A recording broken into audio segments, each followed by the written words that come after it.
नमस्ते. प्राध्यापक बीजी मांगले, जागर टाइम्स मध्ये आपल्या सर्वांचं स्वागत करत आहे. मित्रांनो, लोकसभा 2024 सुरू आहे. पहिल्या टप्प्यातील मतदान झालेलं आहे.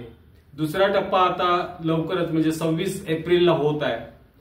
भारतातल्या या 543 लोकसभा सीटवरती होणाऱ्या निवडणुकीपैकी काही माफक किंवा काही निवडक अशा मतदारसंघातल्या लढतीविषयी आपण चर्चा करणार आहोत. त्यातला पहिला मतदारसंघ मी आता घेतलाय, आज घेतलाय, तो म्हणजे अमरावती. अमरावतीमध्ये महाराष्ट्रातला मतदारसंघ आहे. अमरावतीमध्ये तिरंगी लढत आहे. मतदान 23 एप्रिलला आहे. 18,33,000 जवळपास मतदान आहे. पण या मतदारसंघात एक वैशिष्ट्य सांगतो, हा मतदारसंघ हा आरक्षित आहे किंवा मागासवर्गीयासाठी आरक्षित असा आहे, एससी साठी. या मतदारसंघात अनेक दिवस म्हणजे कोणाला तिकीट द्यायचं याच्याविषयी देवेंद्र फडणवीस साहेबांनी सगळ्यांना असं खेळवत ठेवलं होतं. आणि त्यांना तिकीट द्यायचं होतं नवनीत राणांनाच, बाहेरच्या उमेदवारालाच द्यायचं होतं. पण ते सगळ्यांना असे खेळवत ठेवले होते. ते काही कारणास्तव ते नुसतं सांगायचे की दिल्ली काय म्हणते बघूया, आज दिल्लीला जातो, उद्या दिल्लीला जातो, तुम्ही सगळे चला. आणि मग अमित शहाजींच्याकडे बोट दाखवून ते आपला कार्यभार सांभाळून पाठीमागे यायचे. खरं तर तिकीट वाटपाचे सगळे अधिकार देवेंद्र फडणवीस साहेबांनाच आहेत, याचं प्रत्यंतर सगळ्या लोकसभा उमेदवारांना आलेलं आहे. राज्यात सगळे ओळखून आहेत. तथापि ते बोट दाखवतात अमित शहा साहेबांच्याकडे. ज्या वेळेला नवनीत राणांना तिकीट दिलं आणि त्यांनी पहिली म्हणजे प्रचार सुरू केला, त्यावेळेला ते फार गमतीशीर बोलले. काय बोलले ऐकायचंय? ऐका प्रथम मी काय सांगतो बघा. 16 एप्रिल 2024 रोजीची ही क्लिप आहे. हे इलेक्शन आपल्याला ग्राम पंचायत सारखे लढा लागते.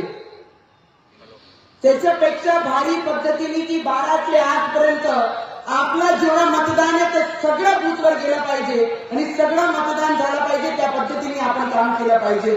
जर कोणी फुग्यात राहत असाल की मोदीजीची हवा आहे तर गोष्टी लक्षात ठेवा.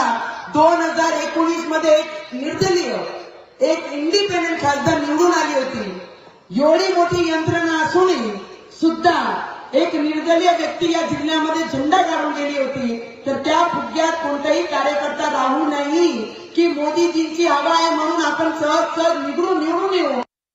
या क्लिप मध्ये नवनीत राणा स्पष्टपणे म्हणतात, तुम्ही मोदींची लाट आहे असं काहीही या भ्रमात राहू नका.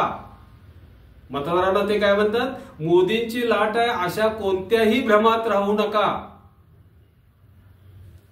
लाट नाही किंवा काही नाही. 2019 साली मोदी लाट असताना सुद्धा मी अपक्ष उमेदवार म्हणून म्हणजे खासदार म्हणून मी अपक्ष उमेदवार निवडून आलेले आहे. आणि त्यामुळं तुम्ही सर्वांनी कुठली तरी लाट आहे असं काहीतरी गैरसमज मनात करून घेऊन तटस्थ राहाल, तसं चालणार नाही. ग्रामपंचायतीसारखं सगळ्यांनी मतदान करायचं. मोदी साहेबांची काही क्षणात उतरली असेल. सॉरी, कसं आहे की मोदी साहेबांना इतक्या कडक आणि थेट शब्दात या बाईंनी सुनावलं, नवनीत राणा मॅडमनी सुनावलं की मोदी साहेबांना दिवसा तारे दिसले असतील. अर्थात ही जी पोस्ट आहे या पोस्ट नंतर ताबडतोब त्यांनी आपल्या सगळ्या म्हणजे चॅनलला आपली मुलाखत देऊन सांगितलं की मला तसं म्हणायचं नव्हतं आणि माझे हे जे दाखवलेली पोस्ट आहे ही तोडून मोडून अशी काहीतरी करून वेगळ्या पद्धतीने विरोधकांनी दाखवली. हा एक षडयंत्राचा भाग आहे. मी असं म्हणालेलं नाही आणि भारतासाठी मोदी हेच सर्वस्व आहेत आणि ते पुढचे सीएम आहेत, पीएम आहेत वगैरे वगैरे. नंतर त्यांनी मग सारवा करायचा प्रयत्न केला. पण त्यांच्या मनात नेमकं काय आहे हे त्या पोस्ट मधून उघड झालं. मित्रांनो, थोडीशी पूर्वपीठिका बघा. 2019 मध्ये नवनीत राणा या इथल्या खासदार आहेत. 2019ला नवनीत राणा अपक्ष म्हणून खासदार झाल्या. त्यांना राष्ट्रवादी काँग्रेस आणि काँग्रेसनं पाठिंबा दिला. अपक्ष जरी असल्या तरी त्यांना या दोन प्रमुख पक्षांनी पाठिंबा दिलाय. अहो 2019ला इथल्या 6 विधानसभा मतदारसंघापैकी 3 विधानसभा मतदारसंघामध्ये काँग्रेसचे आमदार निवडून आलेले आहेत. 2 विधानसभा मतदारसंघात बच्चू कडूचे आहेत. एका विधानसभा मतदारसंघात तेवढे राणा हे निवडून आलेले आहेत. म्हणजे या ठिकाणी काँग्रेसचं प्राबल्य आहे, बच्चू कडूंचं प्राबल्य आहे. आणि अशा अवस्थेत ते म्हणत होते की मी निर्दलीय निवडून आले म्हणून जे ते बोस्टिंग करतायत किंवा मोठेपणा करतायत तो खोटा आहे. काँग्रेस आणि राष्ट्रवादीनं पाठिंबा दिल्यामुळे ते निवडून आल्या होत्या हे ते विसरतायत सोयीस्करित्या. आणि आता ते मोदींची पण हवा काढायचा प्रयत्न करतायत. असू द्या, भाग वेगळा आहे. या मतदारसंघाची थोडीशी वैशिष्ट्य मी सांगतो तुम्हाला. हा मतदारसंघ म्हणजे एससी साठी आरक्षित जरी असला तरी इथं जवळपास 35% मतदान ओबीसीचं आहे. एक यातली महत्वाची गोष्ट सांगतो, ओबीसी साठी जरी असलं तरी या ओबीसी मध्ये कुणबी प्रवर्गाचा समावेश आहे हे विसरू नका. एससीचं मतदान 2 लाखाचं आहे. म्हणजे एससीचं मतदान 2 लाख एससी इथं मतदान करतायत. जनरल मतदान फक्त 50,000 आहे. म्हणजे या मतदारसंघाची जी रचना आहे ती अशा प्रकारची रचना आहे. याची थोडक्यात ही वैशिष्ट्य तुम्हाला सांगितले मी. आणि या ठिकाणी भारतीय जनता पार्टीचं फारसं म्हटल्यापेक्षा जवळपास कोणत्याही प्रकारचं ग्राउंड लेवलला संघटनात्मक कार्य वगैरे असं फारसं काही नव्हतं. 2019ला असं काही दिसून आलं नाही. आता सुद्धा फारसं नाही. तरीही मोदी साहेबांच्या इतक्या 10 वर्षाच्या ह्याच्यामध्ये काही कार्यकर्ते तयार झालेले आहेत. आणि या सगळ्यांचा विरोध होता नवनीत राणांना. ते म्हणत होते ह्या बाहेरच्या उमेदवार आहेत आणि बाहेरच्या उमेदवाराला देऊ नका. फडणवीस साहेबांनी त्यांचं ऐकलं नाही. त्याच्याही पेक्षा गंमत तुम्हाला सांगतो, त्यांचे सहकारी ज्यांनी त्यांच्यावरती विश्वास ठेवून, शिंदे साहेबांच्यावर विश्वास ठेवून त्यांचा पक्ष जो उद्धव ठाकरेला त्यांनी पाठिंबा होता ते सोडून ते त्यांच्याबरोबर त्यांचे 2 आमदार आहेत. तरीही प्रहार जनशक्तीला त्यांनी विचारात घेतलं नाही. त्यांचे 2 आमदार आहेत. जाऊन जातील कुठं असं कदाचित त्यांना वाटलं असेल. या ठिकाणी या मतदारसंघाचं आणखी सगळ्यात महत्वाचं वैशिष्ट्य सांगतो, इथं लढत तिरंगी झाली. तिरंगी म्हणजे देवेंद्र फडणवीस साहेबांच्या कृपेनं नवनीत राणांना तिकीट मिळालं, कमळ चिन्ह. प्रहार जनशक्तीचं दिनेश बुब यांना तिकीट मिळालं. आणि काँग्रेसकडून वानखेडे साहेबांना तिकीट मिळालं. असा हा मतदारसंघ आहे. म्हणजे ही जी तिरंगी लढत आहे, या तिरंगी लढतीमध्ये भारतीय जनता पार्टीचा आमदार इथं 6च्या 6 मतदारसंघात नाही.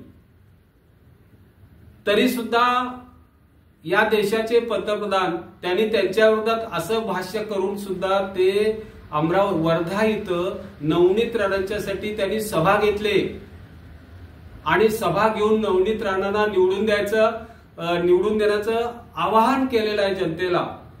पण या ठिकाणी सगळ्यात महत्वाची गोष्ट तुम्हाला सांगतो, जो काही स्थानिक संघटना जी भारतीय जनता पार्टीची आहे ती नवनीत राणांच्या बरोबर त्यांना तिकीट देऊ नका या विचाराची होती. दुसरी गोष्ट सांगतो, या सगळ्या अमरावती खासदारकीच्या मतदारसंघामध्ये बच्चू कडूंचं मोठं असं आकर्षण आहे सगळ्यांना. बच्चू कडू शेतकऱ्यासाठी काम करतात. बच्चू कडू वंचित घटकासाठी काम करतात. बच्चू कडू दिव्यांगासाठी काम करतात. त्यामुळं या सगळ्या वंचित घटकासाठी काम करत असल्यामुळं बच्चू कडूंचा या मतदारसंघावरती नैतिक वजन आहे. पैशाचं किंवा इतर कोणत्याही गोष्टीचं मी म्हणत नाही, नैतिक वजन आहे. आणि सर्वांना बच्चू कडू हे आपलेसे वाटतात, हे वैशिष्ट्य लक्षात ठेवा. म्हणजे बच्चू कडूंचा प्रभाव असताना देखील देवेंद्र फडणवीसांनी त्यांच्या मताच्या विरोधात जाऊन नवनीत राणांना तिकीट दिलं. का दिलं? आज या गोष्टीचा उलगडाच होत नाही. कारण तशा पद्धतीनं काही त्यांची फार प्रचंड मोठी कारकीर्द आहे आणि फार मोठे असे वक्तृत्व आहे, धड त्यांना मराठी बोलता येत नाही, असं असताना सुद्धा त्यांना त्यांच्याच कार्यकर्त्याच्या विरुद्ध जाऊन तिकीट दिलेलं आहे. दुसरी गोष्ट अशी आहे, या मतदारसंघात हा जो मतदारसंघ आहे हा पारंपरिक काँग्रेसचा मतदारसंघ आहे. या ठिकाणी 3 आमदार हे काँग्रेसचे आहेत आणि काँग्रेसचा फार मोठा बेस असा या मतदारसंघात आहे. त्यामुळं वानखेडे साहेब जे आहेत हे या वानखेडे साहेबांना बऱ्यापैकी चांगलं मतदान होईल. माझं तरी इथले काही मतदार असं सांगत होते की 1 नंबरला बच्चू कडू राहतील कदाचित आणि मग 2 नंबरसाठी नवनीत राणे आणि काँग्रेस यांच्यामध्ये लढाई, असं एक बोललं जातं. म्हणजे ही सीट निवडून येणार असं जरी त्या देवेंद्र फडणवीस साहेबांना वाटत असलं तरी स्थानिक कार्यकर्ते जे भारतीय जनता पार्टीचे कार्यकर्ते आहेत त्यांना तसं वाटतंच असं नाही. हे फार महत्वाची गोष्ट आहे, हे लक्षात. नवनीत राणा या एक ऍक्टर आहे, बाहेरच्या या अर्थानं त्या पंजाब मधून आलेल्या आहेत, त्या महाराष्ट्राच्या नव्हे. आणि इथं त्या म्हणजे एससी साठी आरक्षित असलेल्या जागेवरती त्या एससी म्हणून आलेल्या आहेत. या मतदारसंघात त्यांच्याकडे असणारं जे ग्लॅमर आहे, हे सिने इंडस्ट्रीतलं ग्लॅमर, हे ते बऱ्यापैकी त्याचा वापर ते या मतदारसंघात करतील आणि ग्लॅमरस असं वातावरण करून आपल्या बाजूला कदाचित हा विजयश्री खेचून आणतील, असं कदाचित फडणवीस साहेबांना वाटलं असावं असं मला वाटतं. मित्रांनो, 26 एप्रिलला मतदान आहे, 4 जूनला रिझल्ट आहे. दूध का दूध आणि पाणी का पाणी हे निश्चित होणार आहे. पण लढत मात्र अत्यंत मनोरंजक आहे.